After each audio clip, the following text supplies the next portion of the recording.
Olá, bom dia. Estamos de volta com as principais notícias do Brasil e do mundo desta terça-feira. Começou a valer hoje o reajuste do preço dos combustíveis nas refinarias. E essa alta já está sendo repassada ao consumidor nos postos. A gasolina subiu 7% e o diesel 9,1%. Assim, o preço médio da gasolina nas refinarias aumenta 21 centavos o litro e o diesel fica 28 centavos mais caro por litro. O reajuste se deve principalmente às altas do petróleo no mundo todo e à cotação do dólar. Agora vamos falar de coronavírus. O Ministério da Saúde informou que o Brasil completou 2 semanas com média móvel de mortes abaixo de 400. O total de vítimas passa de 605 mil. A pasta da saúde confirmou mais 160 mortes por Covid-19 nas últimas 24 horas. O total chega a 605.804 vítimas da doença no país. Também foram registrados 5.797 novos casos da doença de um dia para o outro. Desde o início da pandemia, mais de 21.735.000 diagnósticos já foram confirmados. A média de mortes pela doença no país está em 334 óbitos por dia. Ficou abaixo de 400 pelo 14º dia seguido. Com uma redução de 24% em relação a 2 semanas atrás, a curva apresenta tendência de queda. A média móvel de casos, com 11.950 registros por dia, também aponta tendência de queda pelo 15º dia. Na variação da doença por regiões, 8 estados apontaram alta nos óbitos pela Covid. Bahia, Ceará, Pará, Paraná, Rio Grande do Norte, Rio Grande do Sul, Roraima e Tocantins. Já em estabilidade estão 9 unidades da federação. E 10 estados apresentaram queda nas mortes: Amazonas, Goiás, Maranhão, Mato Grosso do Sul, Piauí, Rio de Janeiro, Rondônia, São Paulo e Sergipe. No destaque internacional, a Guatemala recuperou uma peça arqueológica que estava prestes a ser leiloada. A peça arqueológica, chamada de Estela número 9, desapareceu da Guatemala na década de 60. O objeto foi comprado em 1963 em Paris por Manichack e Jean Orrance, um casal de colecionadores. Em setembro de 2019, após a morte do marido, Manichack Orrance leiloou sua coleção.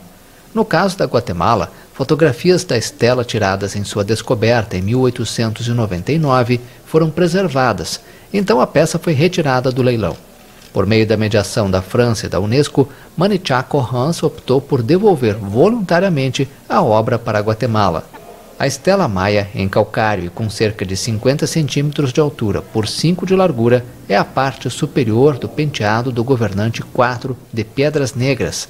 Ele chegou ao poder no ano 780 da era cristã.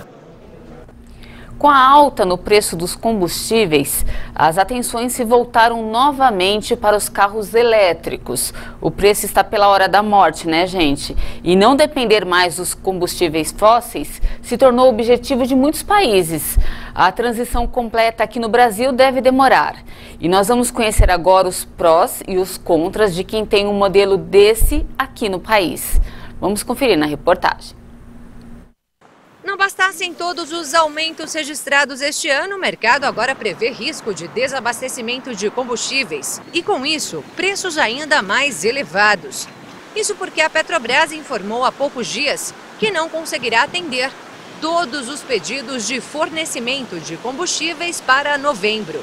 Como que a gente faz? Todo dia está tendo um aumento? A gente não tá de mão atada, né? O Tiago não tem mais essa preocupação. Ele comprou um carro elétrico há 2 anos e de lá para cá só precisa recarregar a bateria do veículo. Muito mais que uma alternativa aos combustíveis fósseis, os carros elétricos fazem parte da estratégia para a redução de emissão de carbono na atmosfera.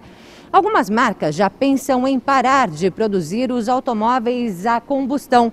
Isso porque alguns países já têm data marcada para a proibição da venda desses modelos.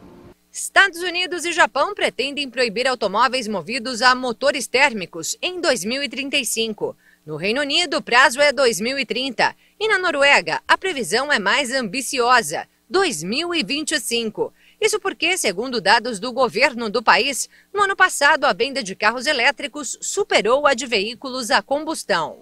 No Brasil, essa discussão ela continua caminhando, e outra coisa é o fim da possibilidade desses carros rodarem. Mas esse mercado dos carros a combustão, que com certeza vai continuar existindo, ele vai conseguir aí suprir essa necessidade, pelo menos aí pelos próximos 20 anos. A transição completa por aqui pode até demorar, mas o Thiago se antecipou e explica por quê. Veio no momento que eu já estava cansado do uso do rodízio, né? Tinha que chegar no escritório sempre antes das 7 da manhã. É isso mesmo. Na cidade de São Paulo, os carros elétricos têm isenção do rodízio municipal de veículos. Mas essa, é claro, é só uma das vantagens de ter um desses modelos. O custo de manutenção dele é muito inferior, coisa assim de 1/6, comparado com a revisão de um carro normal.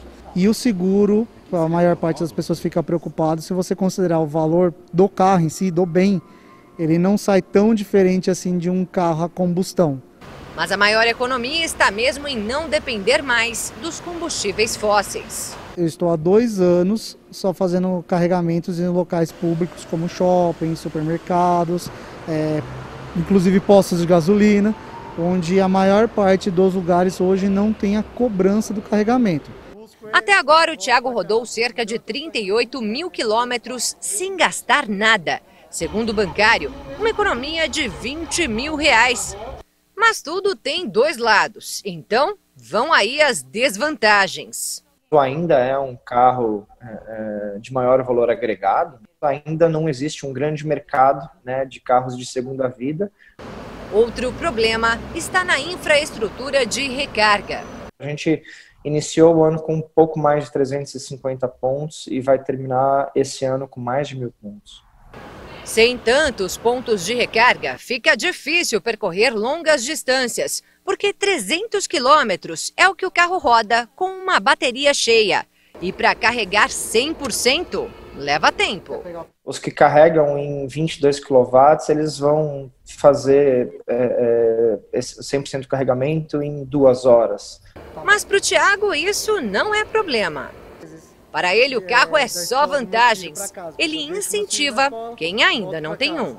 Mas é do governo que o motorista aguarda incentivo para a compra do carro elétrico.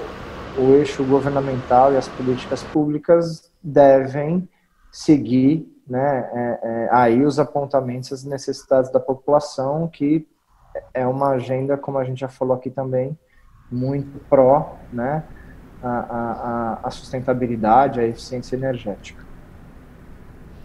E essa edição fica por aqui. Muito obrigado pela sua companhia. A gente volta a se encontrar amanhã na edição das 10 horas. Eu espero você. Até mais.